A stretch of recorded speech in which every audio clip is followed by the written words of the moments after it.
Radioactivity is everywhere. It's a tool of war. It's responsible for real-world tragedies that inspire books, plays, binge-worthy critically acclaimed series, and movie after movie, with Christopher Nolan's Oppenheimer being the latest. It causes disastrous and painful health effects, yet finds broken bones, destroys cancerous tissue, and shrinks tumors. It also levels cities. It keeps Homer Simpson employed, breeds feral mutations plaguing post-apocalyptic video game wastelands, and gifted us our friendly neighborhood Spider-Man, among other notable comic book heroes. It's been the subject of a viral hoax and spawned a whole new industry, disaster tourism. There was even a time when our makeup was radioactive, and we willingly ingested radioactive substances.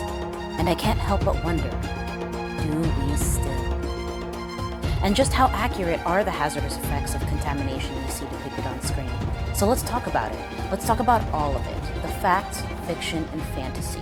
The past and present, and what's to be done about it. What the media we consume gets right and horribly wrong about the real-life radioactive incidents, substances, and stories they depict. Now I caution you to grab your protective gear and keep a safe distance, because this video is radioactive.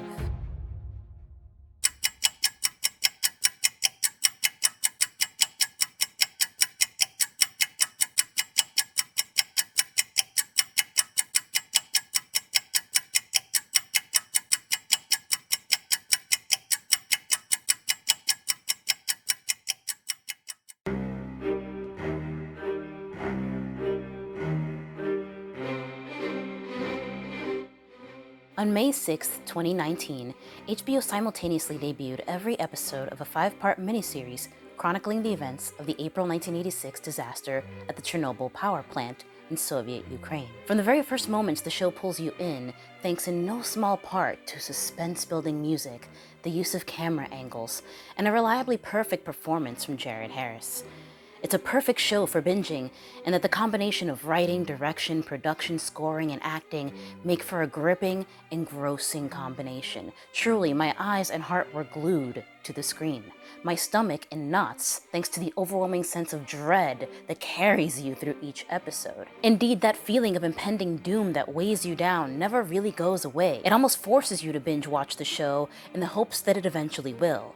It was truly breathtaking television. Now, it must be said that this dramatization relied pretty heavily on just that. Though real-life events were horrifying enough, and much of it was depicted, it was done so alongside a lot of straight-up lies. It was good that Chernobyl screenwriter and creator Craig Mazin nailed the politics, the bureaucratic lies and deception, and a manager overriding safety protocols. But on the key aspect of the whole affair, radiation, the miniseries failed completely. But we, the audience, did not care, largely because we didn't even know. The average viewer of historical dramas doesn't watch them with their phone out, fact-checking as we go. And the writers did a brilliant job of seamlessly interweaving fact and fiction together, such that the average viewer, ignorant of the ways of the USSR, would not be easily able to discern one from the other. The result? Widespread critical acclaim. We're talking a 95% on Rotten Tomatoes, countless awards and nominations, including a Peabody Award for Entertainment, several Emmys, and even praise from some critics and audiences in Russia. Some. Vladimir Medinsky, Russian culture minister, whose father was one of the Chernobyl liquidators, called the series masterfully made and filmed with great respect for ordinary people. And in the Ukraine, Anna Korolevska, deputy director at the Ukrainian National Chernobyl Museum in Kiev, said, "Today, young people coming to power in Ukraine know nothing about the disaster in 1986. It was a necessary film to make, and HBO have obviously tried their best. As for us, we are going to create a special tour about Chernobyl's historic truth, inspired by the HBO series." Remember that, folks. Bermit Talant, a Ukrainian journalist, noted that in Russia, a state that still takes pride in the Soviet legacy, the series has faced criticism from the official media. Meanwhile, many in Ukraine appreciated the series for humanizing a tragic chapter in the country's history. Ukrainian viewers also appreciated HBO's Chernobyl for praising the heroism and self-sacrifice of ordinary people. 10 days after this series debuted, a book I had placed on hold at my local library a month prior was suddenly available, so I borrowed it. Not by visiting a library to check out a physical copy, no, it was May 2020 after all. We were on lockdown in NYC at the height of the Great Panini. Confined to my apartment, there wasn't much to do besides attend the occasional workout, establish a new routine of making coffee while listening to daily updates from our mayor and governor wherein they occasionally dissed each other, and escape into exciting, often fictional worlds via audiobooks while completing mundane tasks like KonMariing my space. Taking a departure from my typical YA fantasy indulgence, it was on this day that I downloaded the Radium Girls to my phone. I would proceed to spend many a night at my sewing machine, occupying myself by making face masks while engrossed in a beautifully narrated and harrowing tale of exploitation, horrendous labor practices, gross miscarriages of justice, and a look at the very unglamorous side of the 1920s, the stuff of radioactive nightmares. This was the beginning of my new fascination with the history of these ghost girls and a paranoia that I would carry with me across state lines sometime later. I thought the Soviets trying to cover up Chernobyl was bad. By the end of this book, I fully believe that New Jersey, at least in part, is radioactive and you should not, and I still don't, drink the water. My husband doesn't, his parents don't. We'll put a pin in this and circle back to it later. By the end of the Radium Girls, I was in tears. As someone that had just watched an incredible depiction of a tragedy that locals felt did justice to the victims, I wanted the same for them. While a play had been made, there had yet to be something on the scale of a big-budget HBO limited series. Something that would get the world talking about the tragedy that befell a group of young women at the US Radium Corporation. This story was like someone sprinkled a dash of Chernobyl on the Triangle Shirtwaist Fire, albeit with a series of events spread over years instead of one overnight disaster. Would no one tell the girls' story? Would no one call out the radioactivity in our own backyard? Little did I know at the time that a film had in fact been in the works, with a limited theatrical release on October 23, 2020, followed by streaming on December 3, 2020. Radium Girls made its debut to audiences worldwide. But I wouldn't even find this out until 2 years later when it popped up as a Netflix recommendation. It had actually debuted on Netflix in January of 2021. I was so hyped. I couldn't believe I hadn't known about this. Now, I had a habit of only showing my then boyfriend, now husband, movies and shows I'd already seen because I knew they were good. Obviously, it's easier to rewatch things that you've highly recommended to people. I think a lot of us do that. This time around, I thought I'd surprise him by giving him what he wanted, enjoying something for the first time together. So we started watching the Radium Girls, and something quite unfortunate happened. Whereas Chernobyl pulled me in almost immediately and triggered within me a sense of dread and immediate investment into the life of a complete stranger, Radium Girls triggered within me secondhand embarrassment. So let's talk about what it actually got right and where it went terribly wrong. But I'm not going to stop there. You see, radioactivity is everywhere. So let's talk about it. Let's talk about all of it. I'll also briefly touch on video game franchise and upcoming TV adaptation of said franchise, Fallout. Why? Because I worked on it. This is my channel and I'm gonna brag. Also, how at risk of radium poisoning are the fine people of New Jersey and the rest of the US? Stick around, get some snacks, grab a bottle of your finest sparkling water, take a shot every time I say the word radium of your bottled water, and let's get into it.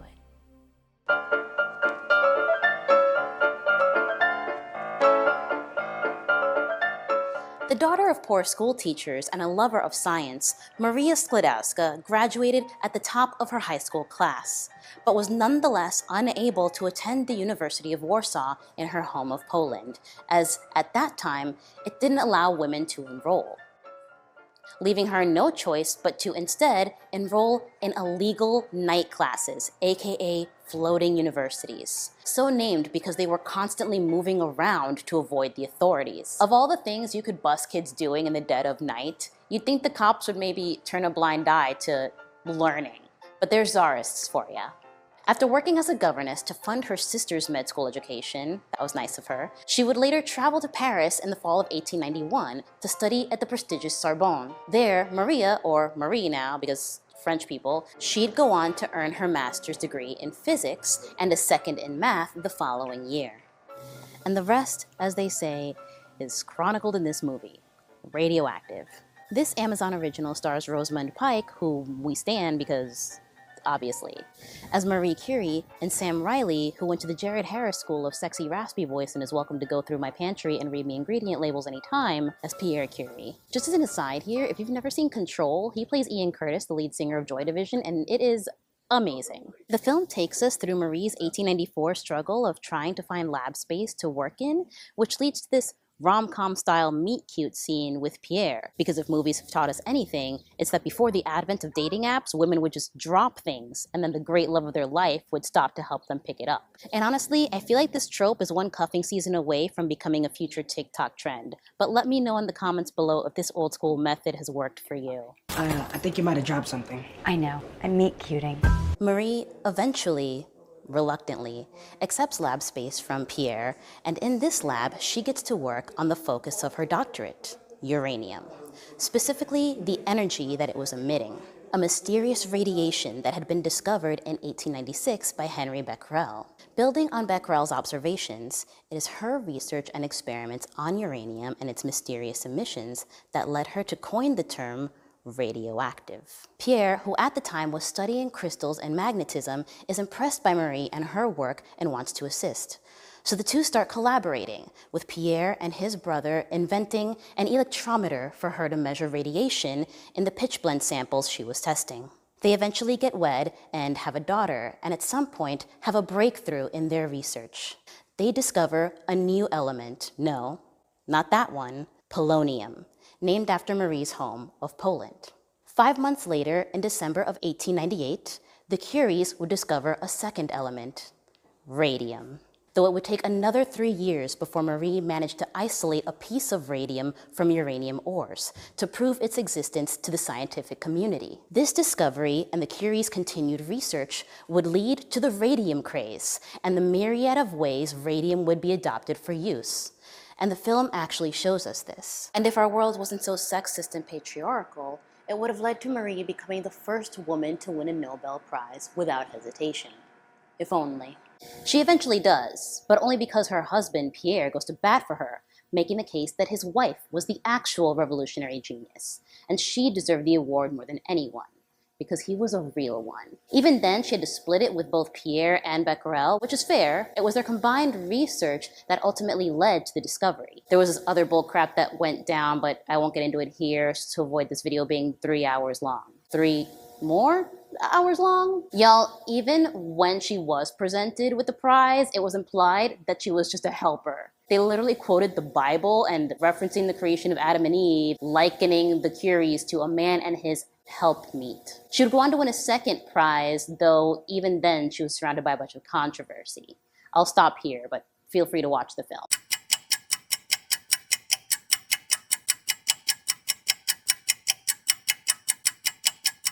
As radium decays, its interaction with nearby materials is what creates its famous glow. Isn't it the most beautiful thing you've ever seen? In 1902, the Curies gave radium salt samples to an inventor named William Hammer. Hammer is credited with both being the first person to suggest that radium be used for cancer research and for mixing his donated radium samples with glue and zinc sulfide to create the famously glow-in-the-dark paint that he named Undark. It was used in everything from gun sights to doll's eyes, which is just so random and creepy. But its most popular use was for dials on watches and clocks so they could be seen in the dark, specifically for wristwatches for the military, which themselves were a recent development as pocket watches had been the standard for men before World War I. Despite a few women owning wristwatches that more closely resembled dainty bracelets with a clock face on them, a need for practicality in war led to the need for wristwatches and later the Undark that would light the dials on these watches so that soldiers in the trenches in the dead of night could easily check the time. The alternative was shining a flashlight on your watch and potentially giving up your location to the enemy and getting yourself killed. Unfortunately, Hammer himself either didn't recognize the paint's potential for the huge money-making opportunity it was, or just completely overlooked this crucial step in all this excitement. Because in 1903, someone else would actually go on to patent Undark, and that someone was George Kunz, a gemologist from Tiffany & Co. Remember them? Kunz teamed up with a chemist by the name of Charles Baskerville to mix their own recipe for the paint. Now at this time, radium painting was all the rage in Europe, especially Switzerland, where, much like the luminous American women to follow, you could easily pick radium painters out of a crowd because they were glowing. If you are a lover and collector of vintage, you may even be in possession of a Swiss-made radium-painted clock. As usual, America was not yet hip to the trend, and it would take the onset of World War I for it to finally take off here. Welcome to American Radium. You are paid 1 cent per dial. In 1915, two physicians, Sabine A. von Sackhocky and George Willis, founded the Radium Luminous Material Corporation in Newark, New Jersey. 2 years later, in 1917, presumably acquiring plenty of military contracts allowing them to expand their operation, the company moved to a larger facility in Orange, New Jersey. What follows is the company forcing out its co-founder and president, von Sackhocky, the renaming of the plant to U.S. Radium Corporation, the employment of 300 women at peak production during the war, and the ensuing horror show, which finally brings us to the Radium Girls. The film stars Joey King, who you might recognize from her more recent work in The Princess, and if you've seen the trailer, guess what? You've seen the movie. That's it. The trailer is the movie. Abby Quinn, who's done a few things here and there, Landline, she was in Archangel, the Jodie Foster-directed episode of Black Mirror. She even had a part in the 2019 Little Women film. They play sisters Bessie and Jo Caravallo, respectively, who we later found out had a third sister who was also a dial painter, but had died a few years prior. Now what's interesting is that these characters are based on real-life sisters Quinta MacDonald, Albina Larice, and their deceased sister Molly Maggia, who on September 12, 1922, became the first dial painter to die. Now I found this an interesting choice because in a movie featuring a mix of real-life and imagined characters, which happens all the time, why not just tell the story of the real-life dial painter sisters when the movie is about what happened to them? In Chernobyl, for example, the character of Ulana Komiuk, while played brilliantly by Emily Watson, is completely made up. She's an amalgamation of several people. She's created in tribute to the many men and women scientists who surreptitiously and secretly helped move things along and find the truth. In Chernobyl's case, this just made sense for the sake of storytelling. Having one character represent dozens of people is cleaner. The pacing is better. We're not only able to move the story along, but the less characters, the more time we get to spend with each of them. In contrast, Radium Girls needlessly, in my opinion, swaps exactly 3 real-life people for 3 fictional ones. Now I understand wanting to do this, again, cut out other characters, because the real-life sisters had husbands and children. We gotta cut where we can, because the budget for this film was under $1 million. I mean, super low budget. But then you replace them, family members, with people like Walt, who are just so annoying and useless and add nothing to the story apart from being a catalyst for the girls meeting Wiley. Not Catherine Wiley, the real-life badass and director of the New Jersey Consumers League, but a made-up Wiley Stevens. Again, an interesting choice to do this. And we're gonna circle back to this later because it's a problem. I also think it's almost an irresponsible choice. Because if your goal is to educate, the people watching this aren't getting a complete education. And if the goal is justice for the Radium Girls, what sort of justice are the victims of this tragedy given, and the heroes who aided them, if you're not actually telling their stories, but fictional stories of fictional people? Now, Radium Girls is not unique in its approach. A lot of productions do this, so I totally understand if I come across as nitpicky or arguing in bad faith for harping on the Radium Girls doing this, and if that's what you believe, you are wrong. Because other productions that do this do get called out for being historically inaccurate trash that fails to do its victims justice. It's just that for so many of you, it's the first time you're hearing about this one. But back to our comrade. Quite honestly, anyone other than Walt could have made this introduction. It feels like an especially weird choice if you know anything about Grace Fryer. Grace is probably the most famous of the Radium Girls. A lot of recaps of the Radium Girls story open up with the story of Grace, including the play. She was one of 11 kids, a huge family that was very political and pro-union. She herself was very smart and capable and very vocal about voting. Also, her father was a literal union rep, so it's possible that he would have been in contact with someone like Wiley or someone who knew her. I just find it curious that if they were going to go ahead and make up these girls, Why didn't they just pull more relevant bits and pieces from the lives of the real ones? Instead, we get Bessie, who starts off as an aspiring Hollywood actress till a cute boy takes her to some communist meetings. One gets raided, and that's the catalyst for her rabble-rousing, versus just having been raised to be very strong and opinionated, and her sister's jaw becoming necrotic being the thing that spurred her into action. The film opens with a carnival barker hawking radium elixir, Radithor, radioactive water as a cure-all and miracle elixir. Now, this was real, and interspersed with this pitch, we are inundated with a compilation of images and archival footage that comes across as way more random than relevant and don't really do much to set the stage. Quite the opposite, which is unfortunate because it is a storytelling mechanism the directors repeatedly rely on throughout the film, and ultimately what turned me, and in turn the TV, off. We're never fully grounded in the film because these mini montages keep taking us out. I probably would have forgiven it once at the opening, but they just kept popping up. Then we find ourselves in the radium plant in Orange, New Jersey in 1925, where a new hire is shown the infamous lip pointing process. Lip pointing was the method of placing the paintbrush in your mouth and using your lips and tongue to mold it into a fine point before dipping it in the Undark, painting a number, and then dipping it in water, then back to your mouth, or lip dip paint. Sometimes the water step was omitted because the higher-ups thought too much radium was being lost by rinsing the brush in water. Never mind the amounts being ingested. You ever do that thing where you're at your desk job and you're just like, you know what, I'm just so busy today, I think I'm just gonna take lunch at my desk. Yeah, well, the Radium Girls did that too. They would eat their lunch at their radium-covered workstations. Contaminated lunch with their contaminated hands. Joey King's character proceeds to demonstrate her alternate method of using her fingers instead. Here, we also learned the girls were paid 1 cent per dial. Now, this was true in New Jersey, though one surviving dial painter from Connecticut claimed it was a few cents per dial there. One source even quoted 8 cents a dial.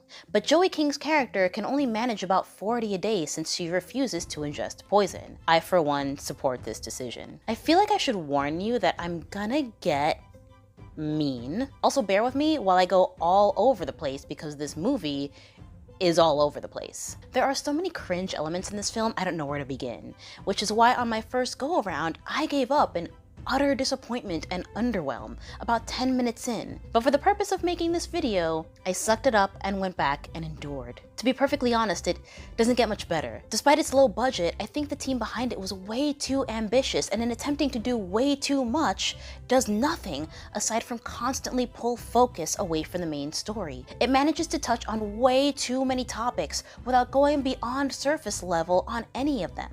A perfect example of this is a scene depicting a conversation between our main character, Bess, and a side character by the name of Etta, and later a conversation between Bess and her communist love interest, Walt. In the span of literally 45 seconds, we learn that Hollywood is pushing propaganda, Mount Everest is being carved into even though it's on sacred Native American land, and the Egyptian pyramids were built by slave labor.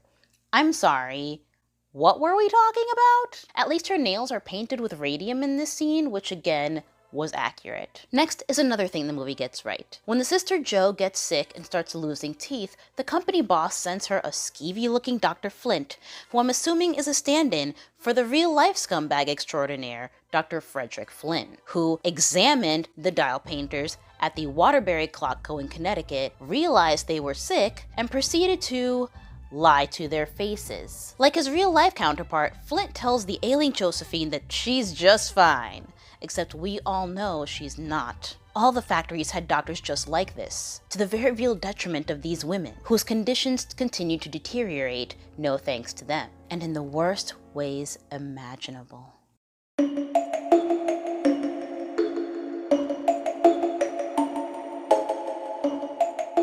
For years, these women were lied to and told rosy cheeks would be the only physical ailment. And why wouldn't they believe their employer? At the time, radium was being touted as a miracle cure-all. You injected it and ingested it. At first through pills, but then it was in the water, it was in the food, it was in clothes, and yeah.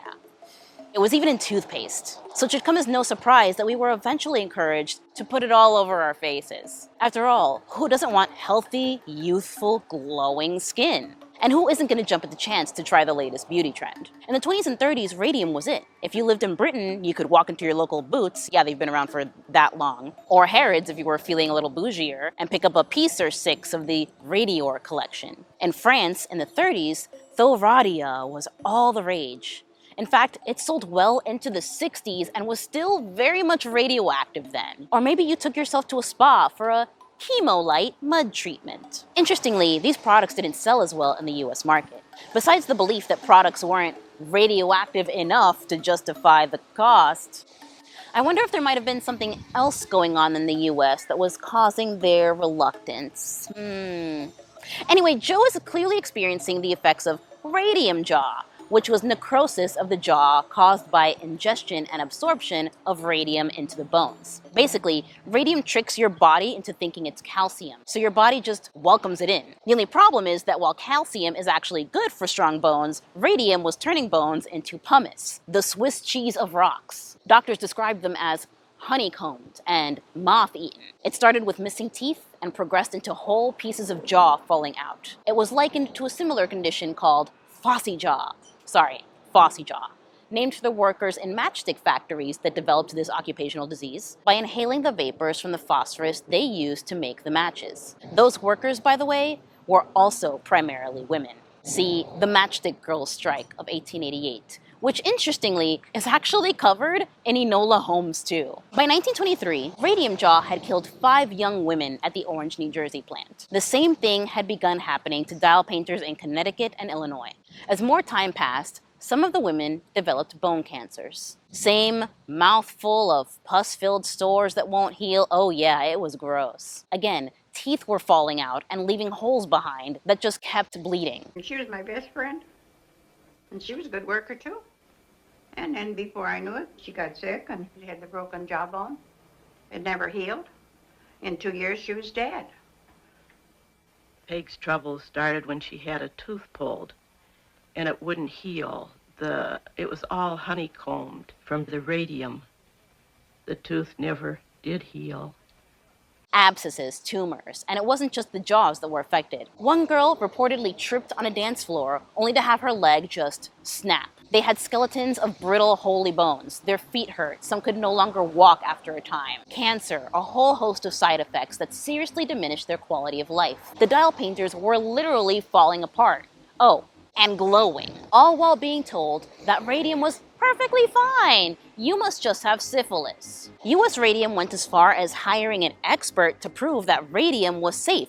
And what did he find? That it wasn't. So what did they do? Threatened to sue him if he published it, edited his report to say the complete opposite, and published the forgery. Rest assured, no company ever did this ever again. The girls meet Wiley Stevens of the Consumers League, who tells them she believes radium is poisonous, and they've been collecting evidence. Joe confides in Wiley that their older sister, who was also a dial painter, had died 3 years prior, but of syphilis. Wiley is quick to point out that it's a convenient diagnosis for people looking to defend radium, as having syphilis isn't something anyone would discuss openly. Even after she says this, Bessie is so put off by Joe revealing their sister's diagnosis, because she still believed it and was embarrassed, that she just storms off. Unfortunately, the slimy doctor returns to their home that evening to give Joe the results of some tests he'd done, and surprise, surprise, it's syphilis. It's immediately obvious that this doctor is full of shit because Joe reveals that this is actually impossible because she's a virgin. To which he replies,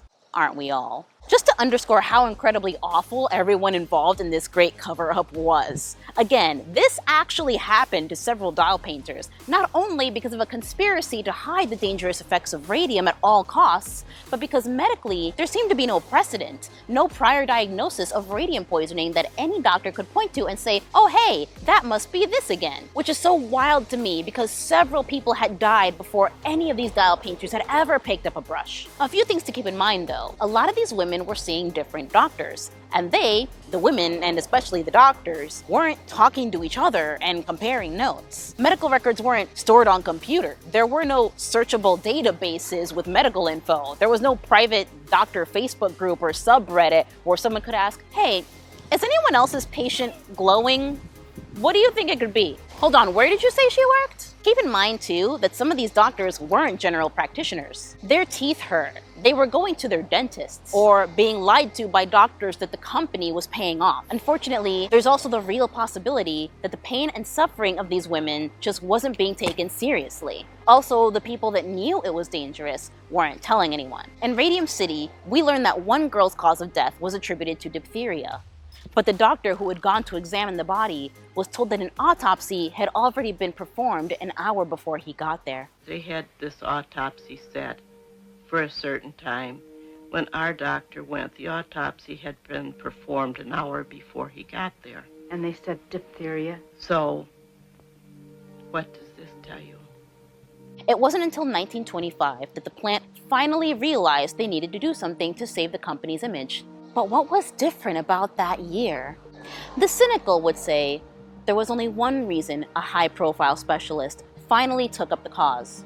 On June 7, 1925, the first male employee of United States Radium had died. A male employee died, and finally, we get the attention of a genius, Dr. Harrison Marland, who would devise a series of tests to prove definitively that radium poisoning was the cause of all the workers' suffering. Bessie reads her deceased sister's diary entry, wherein it is revealed that the lab boss, Mr. Leach, knew all along that radium was poison because he had been warning her not to put the paintbrush in her mouth. They return to Wiley and give her permission to exhume their sister's body so that it can be tested to confirm whether or not radiation poisoning was the cause of her death. Then we jump back into our B-plot of here's everything else that's wrong with the world, so a ragtag bunch of budding young communists can watch some archival footage of Nicola Sacco at right and Bartolomeo Vanzetti, a pair of Italian immigrant anarchists that were tried for murder and sentenced to death, despite some of the evidence that was shaky at best, including a later recanted testimony. Despite several appeals, No, you know what? No, why are we talking about this? Why is it in this movie? It's a mess. It's a big, confusing mess. This occurred in Braintree, Massachusetts. Ma perché? You'd think if you were already working with a super low budget to begin with, you would devote all of it to telling your main story. But no, why? Here's a possible answer. Do you know how writer-director Ginny Moeller and writer Brittany Shaw crossed paths? They met at their old job, where they were archival researchers for the History Channel. I guess they just couldn't help themselves. Considering the low budget and work history, the choice to keep using public domain historical footage makes a lot of sense now, doesn't it? Next, we get a scene where Bessie tries to get everyone in the factory to stop lip pointing by making a big scene and getting herself fired. Real smart. Did I mention the girls have a grandfather that just doesn't work either? With Jo out of work because of her illness, Bessie was the family's only source of income by this point, which was already low to begin with since Bessie herself, who refused to lick the brushes, was the slowest dial painter and brought in way less than Jo. Now she blew even that. For what? Listen. I'm all for telling your boss in your literally toxic workplace to go shove it, and warn your coworkers to do the same in a wildly spectacular fashion if you can afford to. Some of the best scenes in film and television involve people quitting in style. I hate this job! No, I'm quitting. My whole team is quitting. The design team quit. Yeah. And one of them told me to give you these books on management. Fuck you, fuck you, fuck you. You're cool. Fuck you, I'm out. This was not that. This was the Jerry Maguire "Who's Coming With Me" scene, but worse, because nobody followed her out. And now she's left her family with no income. Was it worth it? Why didn't she round up her commie friends and have them warn everyone? Why didn't you go to the press first? Why didn't you invite everyone to a party and tell them there? I just feel like there had to be better ways to warn everyone than just get yourself fired. At least Jo calls her out for this. For comparison, In 1925, Frances Spletstocker became the first dial painter to die at the Waterbury Clock Co. in Connecticut. And in her book Radium Girls, Women and Industrial Health Reform, 1910 to 1935, author Claudia Clark tells us that Frances's own father also worked at the factory, and despite believing that it did kill his daughter, he kept his mouth shut because he wanted to keep his job. The ability to quit without consequence is a privilege that isn't universally available. As of January 2023, around 60% of adults in the US live paycheck to paycheck. They can't afford to quit without something lined up, Bessie. Newly out of work, we get a scene where our unemployed protagonist is walking through the woods with a lover boy whose sole purpose seems to be to make light of the situation at hand by bringing attention to other things. Bessie doesn't know where she'll work next, and his advice is to avoid working at the fireworks factory, the hattery, a shoe factory, and the canning plant because phosphorus, mercury, and benzene are chronic toxins. Now, this response is frustrating for two reasons. First, yes, the Mad Hatter was mad from mercury poisoning, and in fact, while these women were dying of radium poisoning in Orange, New Jersey, Ottawa, Illinois, and Waterbury, Connecticut, over in Danbury, Connecticut, the then hat-making capital of the world, hatters were suffering from mercury-induced tremors called the Danbury Shakes. It was the 1920s and workplace safety standards were lax all around, but I digress, thanks to Walt. While yes, that was a thing, that's not the thing we're talking about now. And this is how the film keeps getting in its own way. The conversation Walt has with Bessie feels like a conversation the writers were having with each other, and what ruined any potential this movie had of being good. Second, suppose we actually gave Walt's comments more thought. What if from here, the movie put more of a focus on occupational diseases in general, and how they affected the lives of the people around them more than they realized? And maybe the girls started realizing that similar things were happening to other people in other factories with different substances, and maybe that's what drove them to take action? I just feel like they could have taken this film in a totally different direction. The third reason, oh, did I say two? I meant three. That this is so frustrating is something I'll get to later, and one of my biggest issues with this film, so let's put a pin in this. Bessie, trying to bring focus back to the main story, says, this is serious. Okay, girls are still working at the radium factory, to which this dismissive SOB replies, I know that, it's just, there's a whole lot of world out there to change. I just don't want you to be let down. What? Imagine if you were watching Titanic, and we get a scene where Jack tells Rose, I know this ship we're on is sinking, it's just that there's a whole lot of world out there to change. We're not talking about changing the whole world. I just don't want you to be let down. She just lost her job and her sister is literally dying, my guy. Can we focus, please? Because in this moment, there is no bigger letdown than thinking Walt would actually be supportive and helpful. And therein lies the problem. This movie is trying to tackle all the world's problems. And we haven't yet gotten to the most egregious example of pulling focus for literally no reason. Oh, it's coming. By contrast, Chernobyl is not only laser focused on the title problem, but spends 5 episodes going on a deep dive via giving us several accounts and perspectives. We get the retelling of the real-life account of Lyudmila Ignatenko, a pregnant woman and her fight to stay with her dying firefighter husband, the character of Dr. Svetlana Zinchenko, a stand-in for post-World War II Soviet doctors who were mostly young women who were more up-to-date on their knowledge of the latest Western medicine. We know this because as soon as she sees that something's going on at the plant, she asks about the supply of iodine pills in stock. She also leads everyone in stripping all the first responders of their gear and clothes and dumping them in a pile in the basement. That pile is still there, by the way. Although disturbingly, people have been taking pieces over the years, apparently. But seriously, how stupid do you have to be to take home a poisoned piece of history as a souvenir that is slowly killing you? We see the scientists conducting the research. We see radiation killing the very birds in the sky. People crammed onto buses and shuttled out of their homes. a woman milking a cow who represents the people that refuse to leave their homes, the miners who worked in heat and darkness to dig a tunnel that turned out to be totally unnecessary, men charged with killing strays and the pets left behind. One review even mentioned that one perspective missing was that of a pet owner. We never see these dogs and cats through the eyes of the people that owned them, so even a show that went super in-depth missed some things. Radium Girls, however, is so preoccupied with everything else going on in the world that it misses many things. We never even get to see into the lives of the other women affected by this. Now we get mystery men from the Radium Corps showing up to offer the girls $300 in hush money, which isn't totally inaccurate. They definitely tried to silence these girls. And these sort of menacing shadow men do help drive home the point that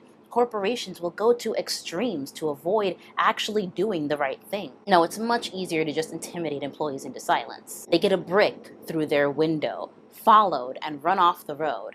It's horrifying, but these are some of the best moments in the film. We know that this corporation and corporations like it aren't regulated. People keep dying. This rabid dog is off its leash, so we feel like anything can happen because who's gonna stop it? The government? The fear of progressively worse retaliation is real, so now we're invested in these characters.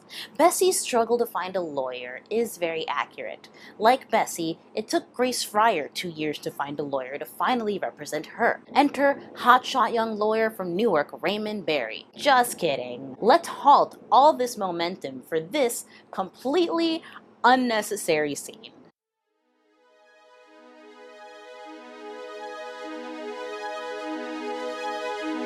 So Bessie attends a communist party, here seen serving Betty Boop, and it gets raided. And presumably, it's because Bessie is at this party and she was being followed, which is horrifying. Again, this is American Radium at work. They will stop at nothing, including getting our protagonist thrown in jail before court proceedings are scheduled to start. Just one more act of intimidation. So everyone's busted, but suddenly, all the momentum is gone.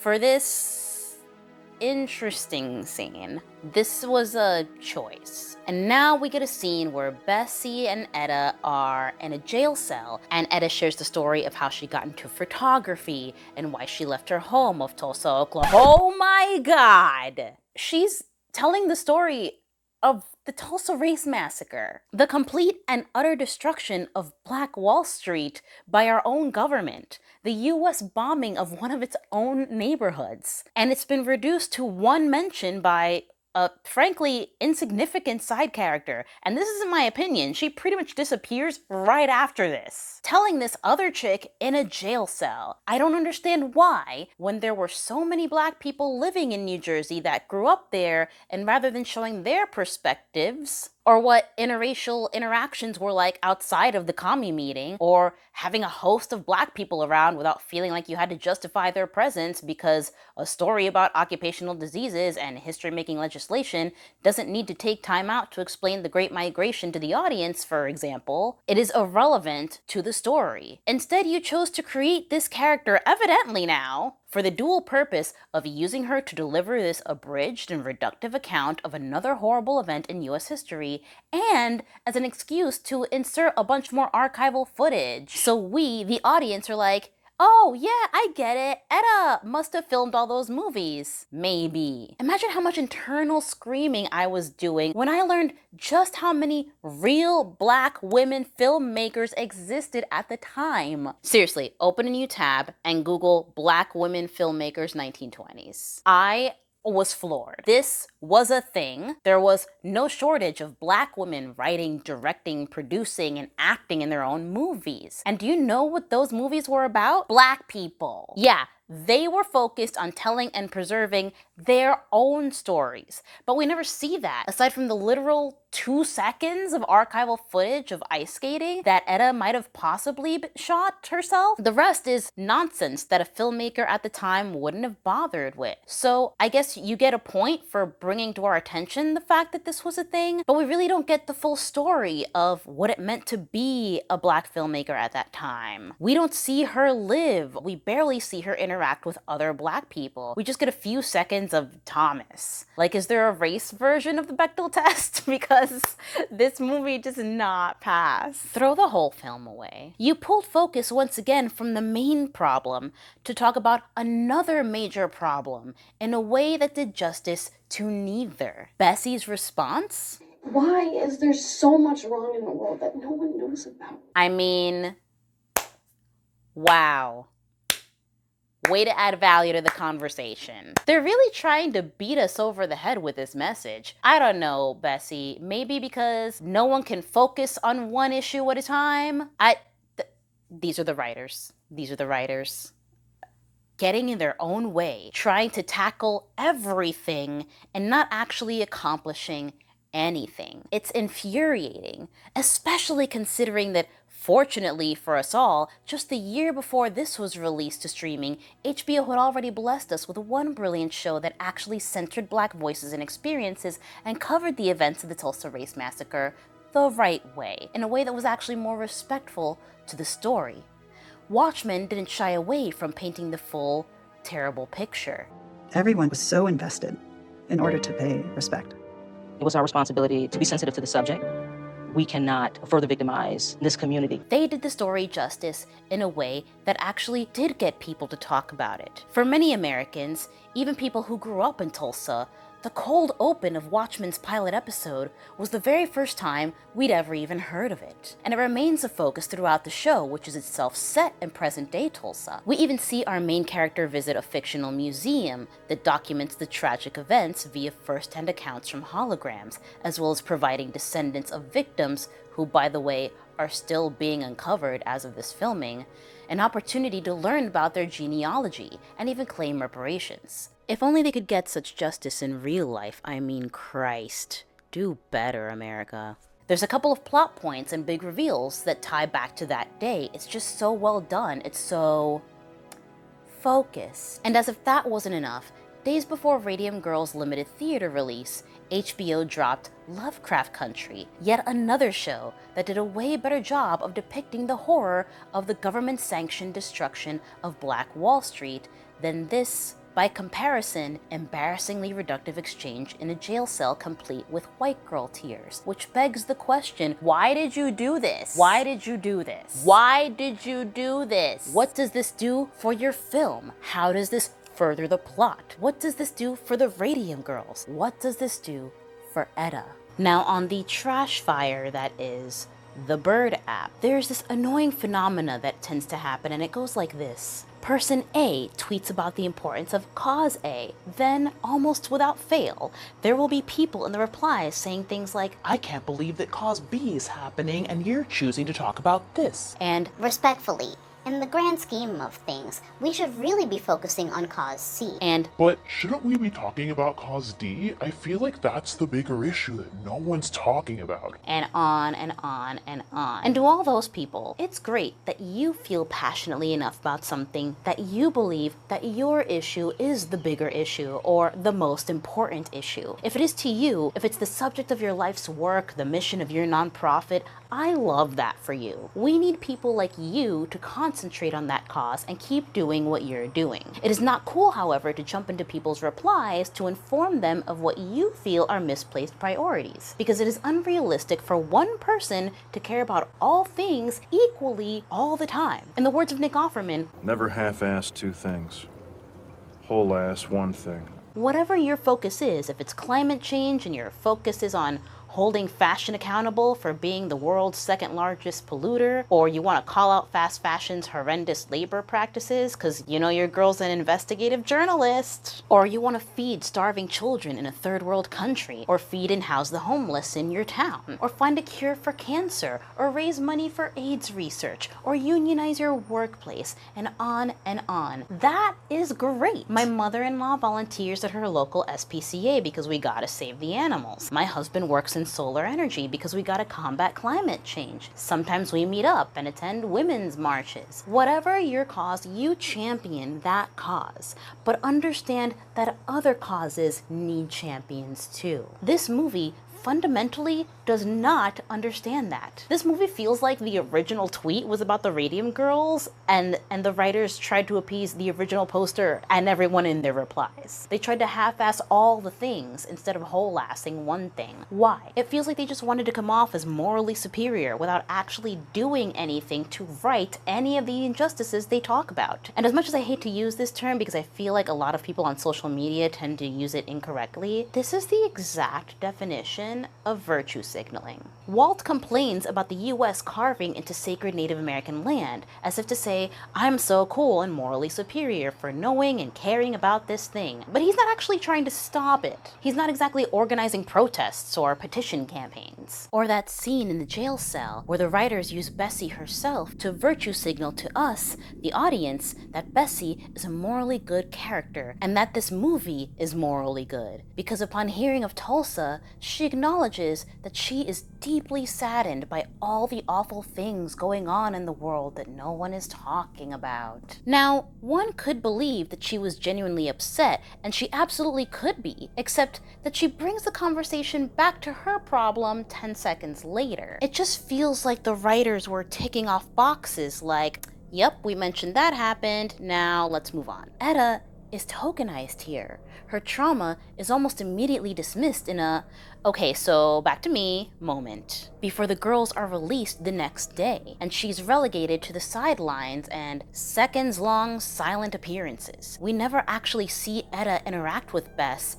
ever again. Listen, she had one black friend that just shared something deeply personal with her, and we never see them talk to each other ever again. We get another scene with the sisters, some more archival footage, and court day arrives in spring 1928. And just before the Cavallos head out, a whole chunk of Joe's jaw falls out, so she has to go to the hospital instead of court. As awful as this is, the reality was so much worse. Mind you, there were still hundreds of women continuing to work while this was going on. The sad thing is, in my opinion, is that we don't feel as bad as we should for these women, precisely because of the bleak picture of the world the filmmakers have painted. If the world is such a miserable place full of awful things happening to good people, and the closest thing they have to fun is hanging out at work and painting themselves with poison, and the only men available are either self-righteous jerks or straight up evil, are we still supposed to feel bad for the individuals about to depart this awful world, or? I demand to be taken on an emotional roller coaster, but this film is only giving bummer.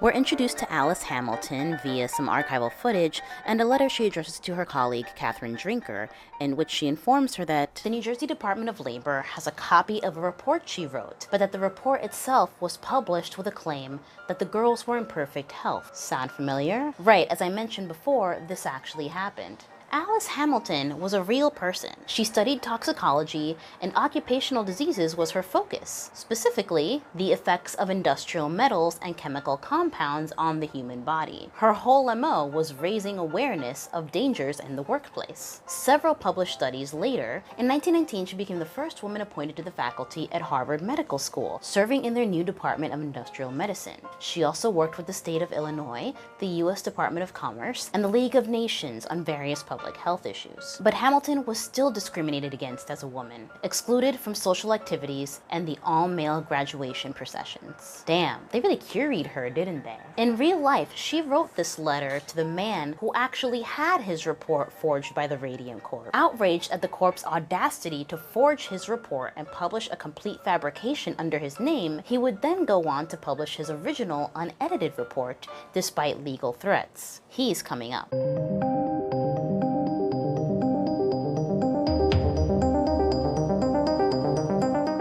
Finally, enter Henry Barry, stand-in for badass young lawyer Raymond Barry, who reveals that Dr. Flint isn't even a licensed medical doctor. Mr. Roeder, president of American Radium, stands by the diagnosis he paid the fake doctor to give out, which is that the women were all dying of venereal disease. He represents the real-life scum of the earth radium bosses that did exactly this. We also get the girls demonstrating the lip pointing technique, which was also famously demonstrated by Charlotte Purcell in real life, seen here with a whole missing arm due to radium poisoning.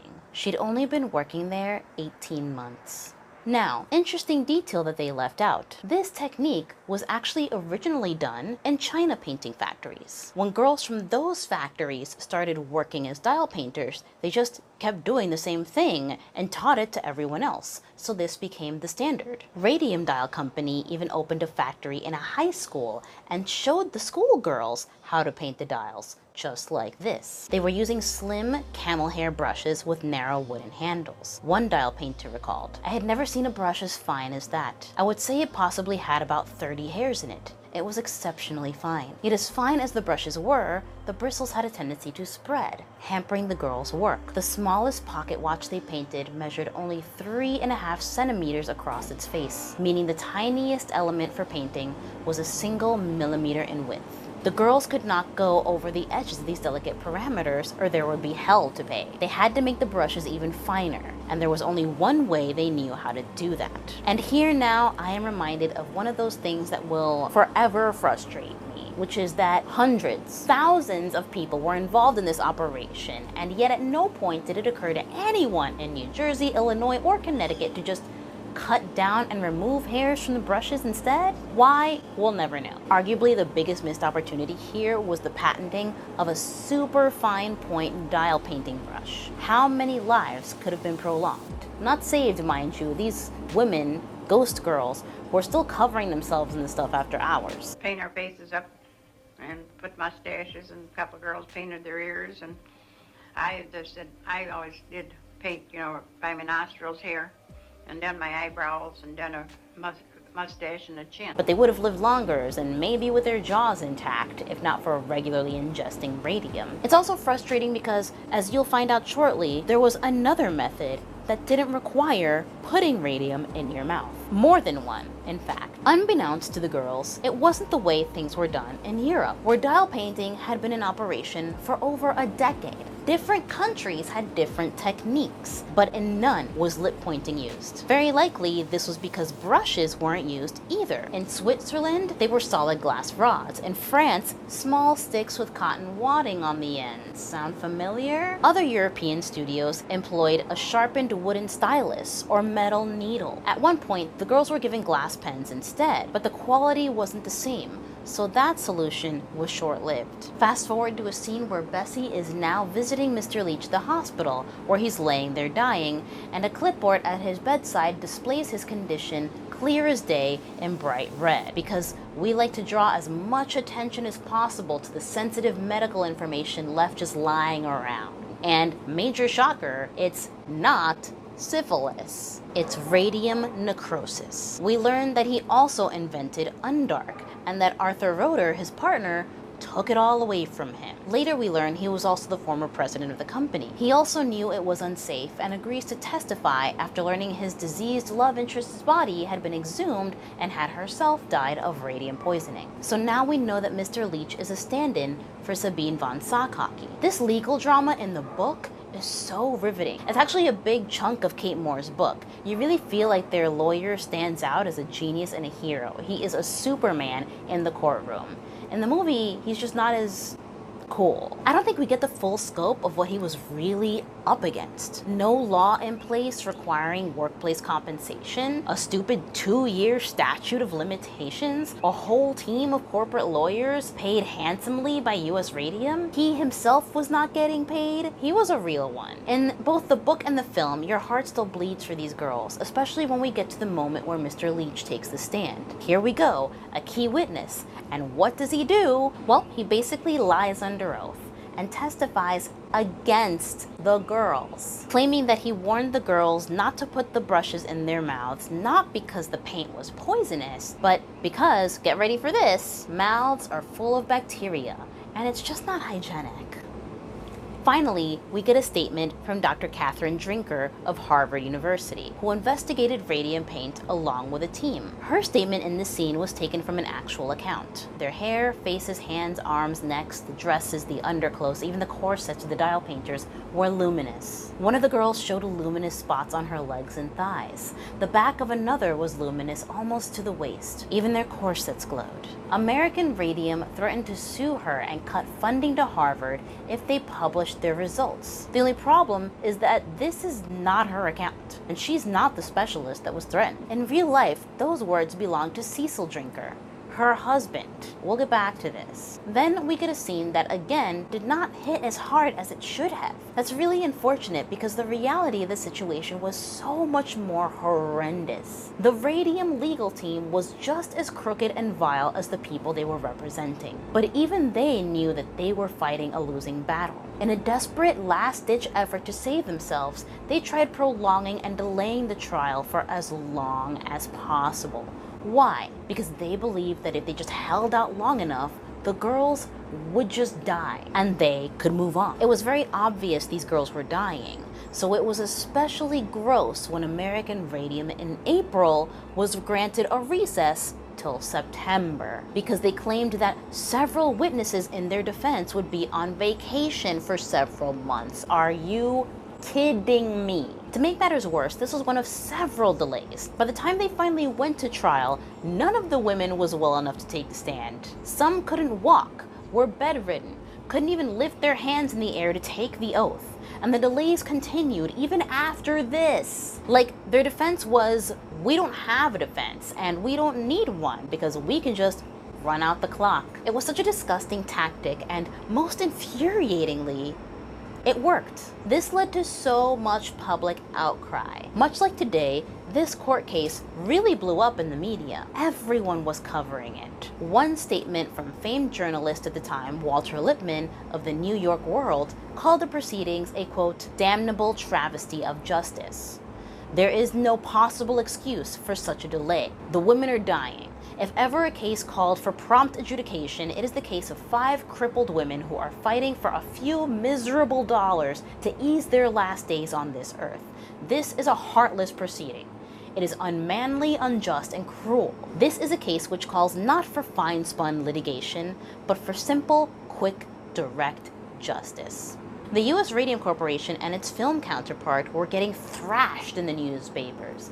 Radium's reputation was being destroyed, and the girls were fast becoming celebrities. There was a huge public outpouring of sympathy and support. All eyes were on America's shining women. And now, if you will indulge me,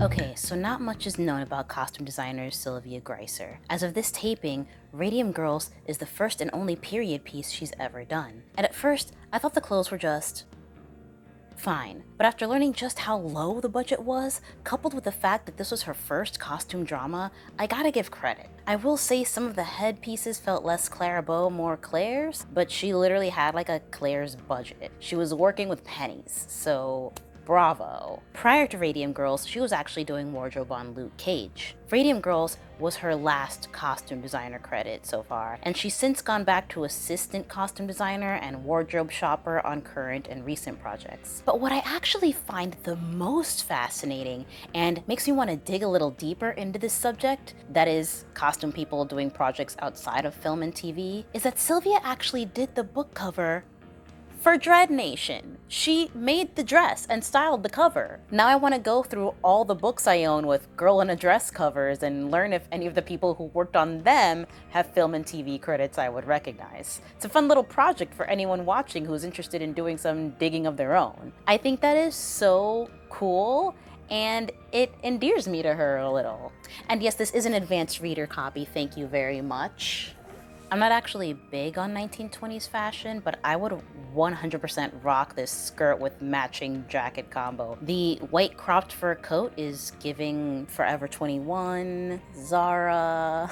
But again, she had crumbs to work with. So for the most part, it was successful. They literally had the girls conducting a seance earlier on in the film, a big thing in the 1920s as well. In fact, one of my favorite series set in the 20s is Libba Bray's The Diviners. That starts off with a seance too. It was a thing. If you didn't have an Ouija board, were you even throwing a party? The top Joe was wearing was unfortunate. Sylvia doesn't seem to have a personal Insta, but rather one for her boutique clothing company, Anderst, which doesn't seem to have a site of its own and hasn't posted since February. I had some questions that needed answers, but I couldn't find any interviews with Sylvia, and the interviews I did see, annoyingly, didn't mention costume. So I did the only thing that I could do. I reached out to Sylvia herself. And friends, she responded. So let's discuss. I actually really appreciate that she took the time out that she did to respond to my questions, as I am literally nobody. So even though I didn't totally get my questions answered, I'm gonna take what I can get, okay? I also don't totally blame her for this, because I filled out a form on her website that turned my easy-to-read, bulleted list of questions and turned the whole message into one giant paragraph. If someone sent me that, I would be so annoyed. So again, I'm happy with what I got. In her message, she confirms that the budget was tiny, or to use her word, minuscule. She says the wardrobe for the principal actors was rented or created, and added bonus, she talked about the wardrobe for the background, which I, a background actor, didn't even think to ask about specifically, so thank you for this tidbit. The budget of this independent film was minuscule, and therefore we had to be very creative in reinventing garments over and over for background.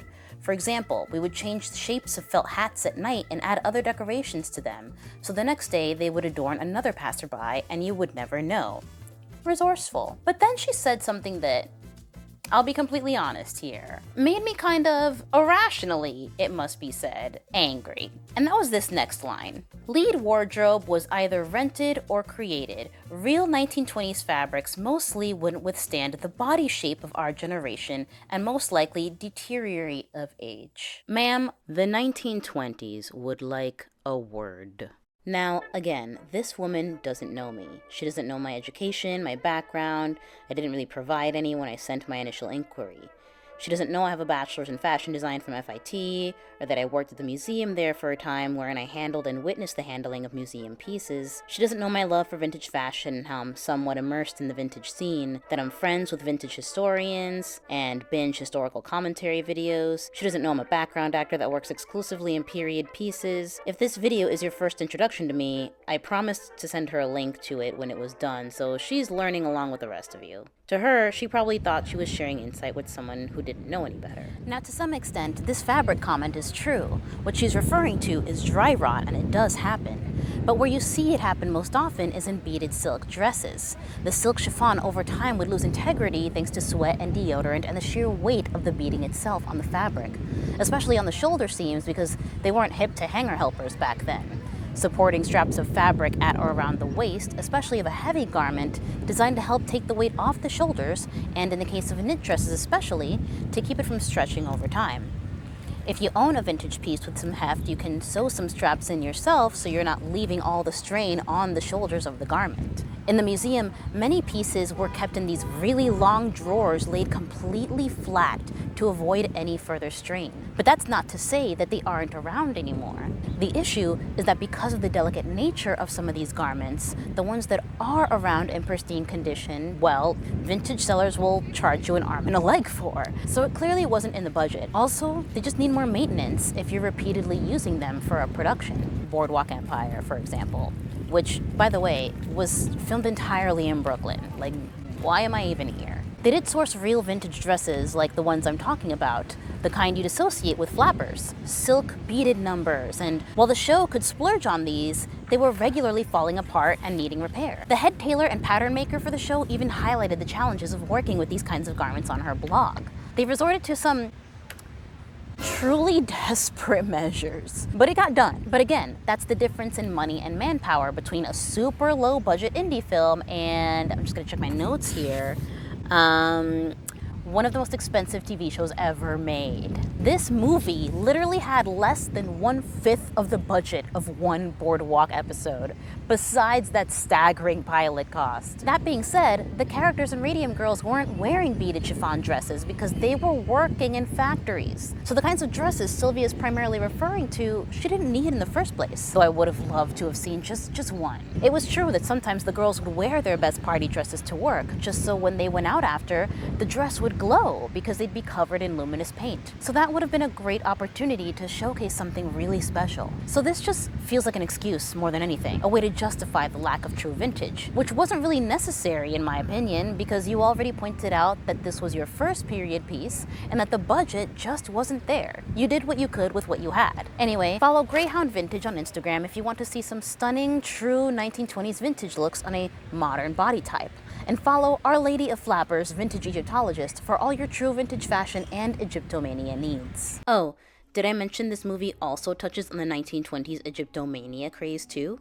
It was sparked by the 1922 excavation of King Tut's tomb, and the sisters are obsessed. You see, Joe aspires to become an archaeologist, and Bessie wants to become a Hollywood actress, at least for like one scene in the film, then never talks about it again, although I can understand that not being a priority at the moment. But both sisters are super into Egyptology. Bessie even wears a pendant of Ma'at, the goddess of truth, throughout the film. It also leads to some really cheesy scenes. This obsession with the Egyptian Book of the Dead is fascinating because it almost feels like an excuse to avoid talking about religion, which is weird because so many of the real life girls themselves were religious, and no one wears so much as a cross necklace in this film. So you wonder why they even chose to make a film about this event if they were so afraid of their own source material and tried to write their way around reality, which is a bizarre way of trying to tell the story of a real life event. Which reminds me,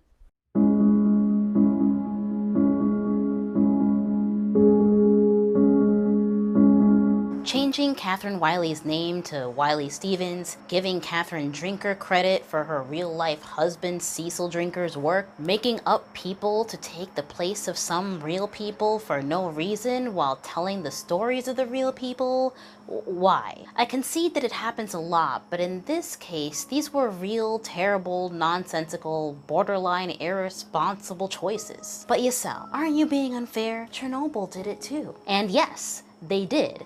And we know this because they told us. The final episode ends with us seeing the real-life people that were portrayed, including a bit about one scientist being a stand-in for a team of scientists. And we see the scientists. Radium Girls gives no such disclosure, leading to reviews like this. While the Cavallo sisters in American Radium are composites of actual people, and one of the 3 businesses which allowed its female workers to become poisoned, the lawsuit which followed Dr. Catherine Drinker and activist Wiley Stevens are real. Partially true. I have no idea how much of the individual stories are true or not. The film doesn't indicate one way or another. But if so, much of the character building rings false. It injures the film that surrounds it. And this one, encyclopedic wisdom when it comes to Egyptian mythology. Whether this interesting factoid about her personality is real or not, it always feels like a half-baked juxtaposition amounting to the occasional amateurish and cringe-worthy piece of dialogue. Whether this interesting factoid about her personality is real or not. This reviewer thought Bessie was a real person. Turns out he wasn't the only one, because look at these results, you guys. Oh my god. I get that Google is free, but you have to admit that for a movie written by people that worked for the History Channel and goes out of its way to jam-pack itself with a ton of unrelated information, the choice to disclose which of your characters is fictional feels like a weird thing to omit.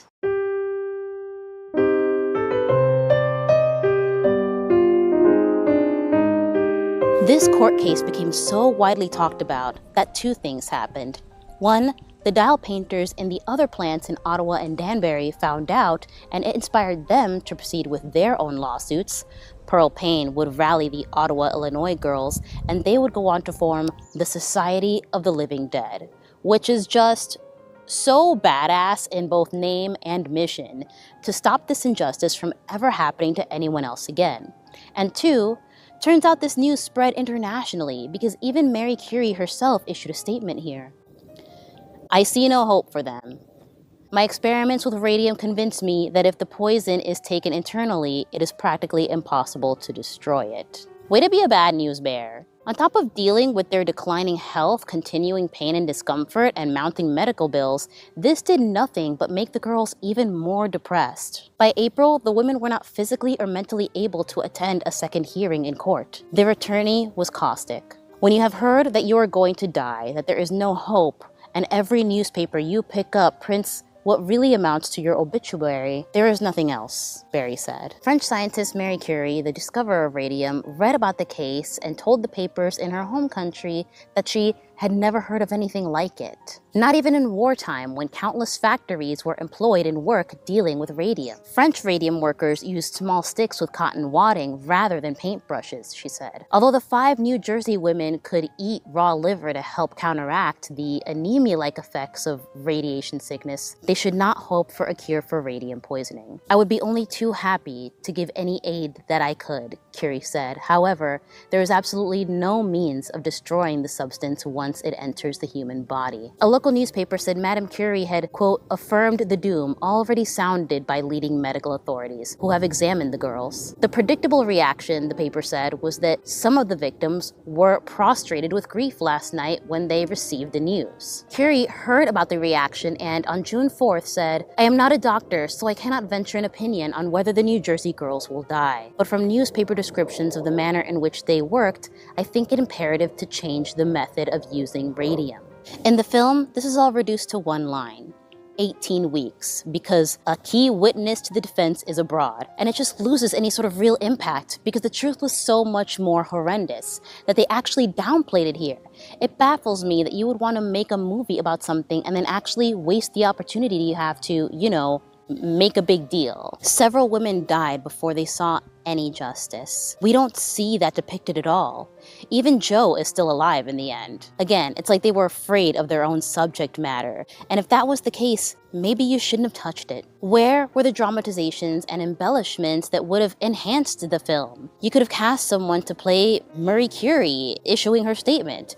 You could have had her travel from Paris to New Jersey and take the stand. Did that actually happen? No. But you're already making stuff up. Would it have been cool and gotten people talking and served to highlight what a big deal this really was? Yes. I know I'm contradicting my earlier statement about the problem with making up parts of a real story, but there is a way to do it that will benefit the core messaging of the story you're trying to tell and the feelings you want to evoke in your audience. This story deserves better storytellers. Thank goodness for Kate Moore. Titanic was a tragedy, and we felt that tragedy a dozen times over. If you have a soul, you were crying by the end of it, because James Cameron drove home the tragedy of it all. It was in the story of Jack and Rose, the captain that, despite this having been planned as his final voyage before retirement, faithfully went down with his ship. The musicians that put on brave faces and played their hearts out to the very end. And Ida and Isidore Straus, the co-owner of Macy's, who spent their final moments embracing. Yeah, that's really how they went. These real human moments of some real people experiencing the same devastation different ways, and we feel for all of them. The Radium Girls film does not give us that. In 2000, D.W. Gregory published Radium Girls, a play in 2 acts. There's a few videos of high school productions floating on the internet. I'll link to a good one below if you're interested. Anyhow, even in the Radium Girls play, we see a group of girls join the Marie Curie Radium Club and attend a meeting where Marie Curie herself addresses the crowd.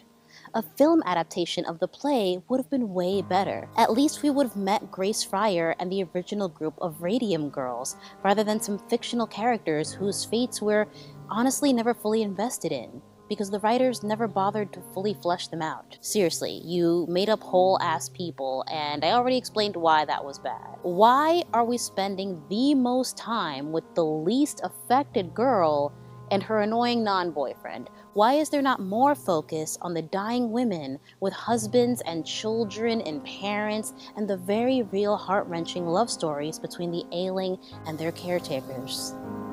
There were so many. So I'm gonna tell you.